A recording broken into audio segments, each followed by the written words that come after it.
അലീന അച്ഛൻ്റെ കൂടെ കടപ്പാട്ടൂർ വീടിൻ്റെ പടിയിറങ്ങുന്നു. അങ്ങനെ പ്രിയ പ്രേക്ഷകരെ, പ്രിയ കൂട്ടുകാരെ, മഴ തോരും മുമ്പേൽ നമുക്ക് കാണാനായിട്ട് കഴിയുന്നത് നമ്മുടെ ഗംഗേട്ടനൊക്കെ ബാലചന്ദ്രനോട് കൈകൂപ്പി അപേക്ഷിക്കുന്നുണ്ട്. അതായത് സ്റ്റാലിനെ വിളിച്ചു വരുത്തരുത് എന്നൊക്കെ പറഞ്ഞുകൊണ്ട്. പക്ഷേ നമ്മുടെ ബാലനാണെങ്കിൽ തീർച്ചയായിട്ടും സ്റ്റാലിൻ വരും. അലീനയെ ഞാൻ അയാളുടെ കൈകളിൽ ഏൽപ്പിക്കും. അയാളല്ലേ അലീനയുടെ അച്ഛൻ. അതുകൊണ്ട് തന്നെ അയാളുടെ കൈകളിൽ ഇരിക്കട്ടെ അലീന എന്ന് പറയുന്നു. അയാൾക്ക് സമ്മതമാണെങ്കിൽ മാത്രം. അല്ലെങ്കിൽ അലീനയെ ഞാൻ എൻ്റെ മകളായിട്ട് വളർത്തുമെന്ന് ഗംഗേട്ടനോടും ശിവനോടും ബാലചന്ദ്രൻ പറയുന്നു. ഇതേ സമയം ബാലചന്ദ്രനോട് നമ്മുടെ ശിവൻ ചോദിക്കുന്നുണ്ട്, എങ്കിൽ പിന്നെ നിൻ്റെ മകനായിട്ട് വളർത്തിക്കൂടെ, മകളായിട്ട് വളർത്തിക്കൂടെ സ്റ്റാലിനെ ഇവിടേക്ക് വിളിച്ചു വരുത്താതെ എന്ന് ചോദിക്കുമ്പോൾ അത് ചെയ്യുന്നത് അനീതിയാണ്. കൂടാതെ തന്നെ അവൾ എൻ്റെ കൂടെ ഇവിടെ നിൽക്കാനായിട്ട് പോകുന്നൊന്നുമില്ല. അതുകൊണ്ട് തന്നെയാണ് ഞാൻ സ്റ്റാലിനെ തപ്പിപ്പോയതും അലീനയുടെ കാര്യം പറഞ്ഞതും സ്റ്റാലിൻ്റെ കൈകളിൽ അലീനയെ ഏൽപ്പിക്കാനായിട്ട് തീരുമാനിച്ചതും എന്ന് നമ്മുടെ ബാലചന്ദ്രൻ ആരോട്? ഗംഗേട്ടനോടും ശിവനോടും പറയുന്നു. ഇതേ സമയമാണെങ്കിൽ നമ്മുടെ ശിവനാണെങ്കിൽ പറയുന്നുണ്ട്, എടാ സ്റ്റാലിനെ ഇവിടെ വരുത്താതെ എങ്ങനെയെങ്കിലും ഒന്ന് ഹാൻഡിൽ ചെയ്തൂടെ എന്ന് ചോദിക്കുമ്പോൾ, ശിവേട്ടാ അത് മാത്രം നടക്കില്ല, എനിക്ക് വൈശിയോട് കുറച്ച് കണക്കുകൾ ചോദിക്കാനുണ്ട്, കുറച്ച് കണക്കുകൾക്ക് ഉത്തരം കിട്ടാനുണ്ട്, അതിനുശേഷമേ സ്റ്റാലിനെ ഞാൻ ഇവിടെ നിന്ന് മടക്കി വിടുകയുള്ളൂ, ഇവിടെ വരികയാണെങ്കിൽ എന്ന് പറഞ്ഞ് നാവെടുക്കുകയല്ല, സ്റ്റാലിൻ വിളിക്കുകയാണ് പ്രേക്ഷകരെ. താൻ തൻ്റെ മകളെ സ്വീകരിക്കാൻ തയ്യാറാണെന്നും മകളെ തൻ്റെ കൂടെ നിർത്താൻ തയ്യാറാണെന്നും ഞാൻ മകളെ നന്നായി നോക്കിക്കോളാമെന്നും സ്റ്റാലിൻ ബാലചന്ദ്രന് വാക്ക് കൊടുക്കുകയാണ്. കൂടാതെ സ്റ്റാലിനാണെങ്കിൽ ചോദിക്കുന്നുണ്ട് എന്നാണ് താൻ വരേണ്ടത് എന്ന്. ഇതേ സമയം ബാലചന്ദ്രൻ പറയുകയാണ്, നിങ്ങളുടെ സമയം മാറി, നിങ്ങളുടെ സൗകര്യം മാറി എപ്പോൾ വേണമെങ്കിൽ വരാമെന്ന് പറയുമ്പോൾ, എങ്കിൽ പിന്നെ ഞാൻ നാളെ വരട്ടെ എന്ന് സ്റ്റാലിൻ ചോദിക്കുമ്പോൾ തീർച്ചയായിട്ടും വരാമെന്ന് പറയുന്നു. ഇതെല്ലാം നമ്മുടെ ഗംഗേട്ടനും ശിവനും കേട്ടുകൊണ്ട് നിൽക്കുന്നു. അവർ മനസ്സിൽ വിചാരിക്കുന്നുണ്ട്, എല്ലാത്തിനും തീരുമാനമായിരിക്കുന്നു. വൈശിയുടെ നാശത്തിന് അവൾ തന്നെ കാരണമായിരിക്കുന്നു എന്ന് ചിന്തിച്ചുകൊണ്ട് ബാലചന്ദ്രൻ്റെ മുൻപിൽ നിന്നും തലതാഴ്ത്തി അവർ മടങ്ങുമ്പോൾ അലീനയോടാണെങ്കിൽ ബാലചന്ദ്രനാണെങ്കിൽ ആ കാര്യം പറയാനായിട്ടൊരുങ്ങുന്നു. ഇവിടെ മനുവും അലീനയോട് സങ്കടത്തോടെ യാത്ര പറയുന്നുണ്ട് എന്ന് കാണാൻ കഴിയുന്നുണ്ട്. അങ്ങനെ അവരെല്ലാവരും പോയി കഴിയുമ്പോൾ ബാലചന്ദ്രൻ അലീനയെ തൻ്റെ മുറിയിലേക്ക് വിളിച്ചിട്ട് കാര്യം സംസാരിക്കുന്നുണ്ട്. അതായത് ഞാൻ നിനക്ക് വേണ്ടി കണ്ടുവച്ച ആ സ്ഥലത്ത് ഒരു ജോലിക്കാരിയുടെ ആവശ്യമുണ്ടെന്ന് അവർ പറഞ്ഞിരിക്കുകയാണ്. അതുകൊണ്ട് തന്നെ ഇന്നോ നാളെയോ അയാൾ ഇവിടേക്ക് വന്നെത്താനായിട്ട് പോവുകയാണ്. അതുകൊണ്ട് മോളെ നീ ഒരുങ്ങി ഇരുന്നോളൂ, നിൻ്റെ ഡ്രസ്സൊക്കെ പാക്ക് ചെയ്ത് വെച്ചോളൂ, നിനക്ക് പോകാൻ സമയമായിരിക്കുന്നു എന്ന് പറയുന്നു. ഇതേ സമയം അച്ഛൻ പറഞ്ഞില്ല, ആരാണത്, എവിടെയാണ്, എന്തിനാണ് എന്നെ അവിടെ ആക്കുന്നത് എന്ന് ചോദിക്കുമ്പോൾ ബാലചന്ദ്രൻ പറയുന്നുണ്ട്, നിനക്ക് നിൻ്റെ അച്ഛനെ കുറിച്ച് അറിയാമോ എന്ന് ചോദിക്കുന്നു.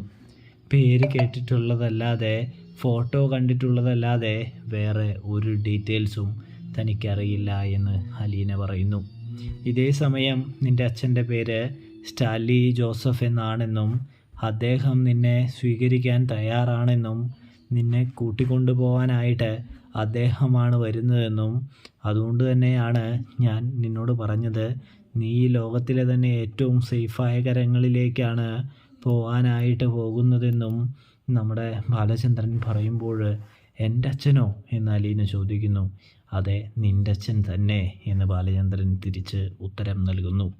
ഇതേ സമയം അച്ഛൻ എന്തിനാണ് ആ അച്ഛനെ കണ്ടുപിടിക്കാനായിട്ട് പോയത്? ഇനി ഞാൻ അവിടെ ചെല്ലുമ്പോൾ അവരുടെ ജീവിതവും അതുപോലെ ആകില്ലേ എന്ന് ചോദിക്കുമ്പോൾ തീർച്ചയായിട്ടുമില്ല, നിന്നെ അയാൾ ഏറ്റെടുത്തു കൊള്ളാമെന്ന് പറഞ്ഞിരിക്കുകയാണ് എന്ന് പറയുന്നു. ഇതേ സമയം മോളെ നീ എന്തായാലും പാക്ക് ചെയ്ത് വെച്ചോ, നിന്നെ കൊണ്ടുപോകാൻ നിൻ്റെ അച്ഛൻ വരുമെന്ന് പറയുന്നത് കാണാനായിട്ട് സാധിക്കുന്നുണ്ട്. ഇതേ സമയമാണെങ്കിൽ അലീന തൻ്റെ ഡ്രസ്സൊക്കെ പാക്ക് ചെയ്ത് വയ്ക്കുകയാണ്. അങ്ങനെ അതാ സ്റ്റാൻലി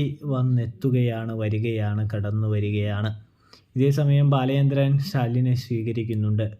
ഒപ്പം സ്റ്റാലിനാണെങ്കിൽ പഴയ വൈജയുമായിട്ടുള്ള ഓർമ്മകൾ ബാലചന്ദ്രനോട് പങ്കുവെക്കുന്നുണ്ട്.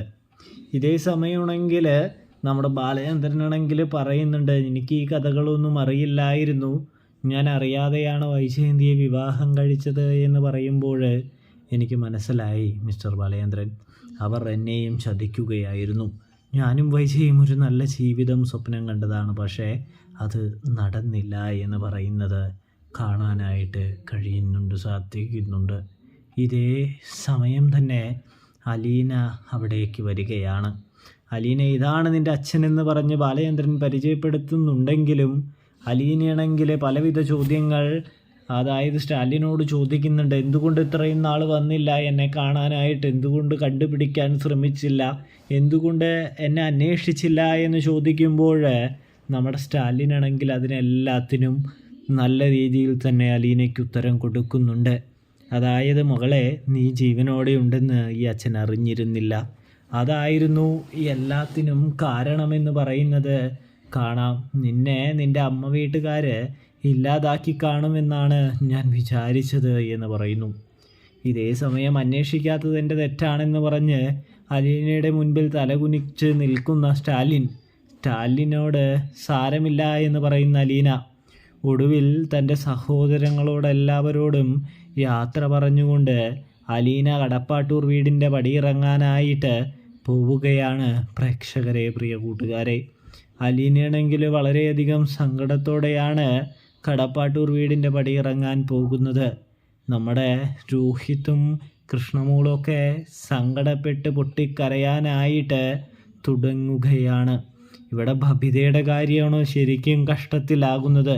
അലീന ചേച്ചിയെ ഒന്ന് സ്നേഹിച്ചു തുടങ്ങിയപ്പോഴേക്കും തങ്ങൾക്ക് നഷ്ടപ്പെട്ടല്ലോ എന്ന് ആലോചിച്ച് ബബിത പൊട്ടിക്കരയുമ്പോൾ ബബിതയെ ആശ്വസിപ്പിച്ചുകൊണ്ട് അലീന പറയുന്നുണ്ട്, നിനക്ക് എപ്പോൾ വേണമെങ്കിലും എന്നെ വിളിക്കാം, എപ്പോൾ വേണമെങ്കിലും നിങ്ങൾ വിളിച്ചാൽ ഞാൻ ഇവിടേക്ക് വരാമെന്ന് പറയുന്നത് കാണാനായിട്ട് സാധിക്കുന്നുണ്ട്. പ്രേക്ഷകരെ, പ്രിയ കൂട്ടുകാരെ, അങ്ങനെ എല്ലാവരെയും സങ്കടക്കടലിൽ ആഴ്ത്തിക്കൊണ്ട് അലീന അവളുടെ അച്ഛൻ്റെ കൂടെ കടപ്പാട്ടൂർ വീടിൻ്റെ പടിയിറങ്ങി പോകുന്നൊരു കാഴ്ച കാണാൻ കഴിയും.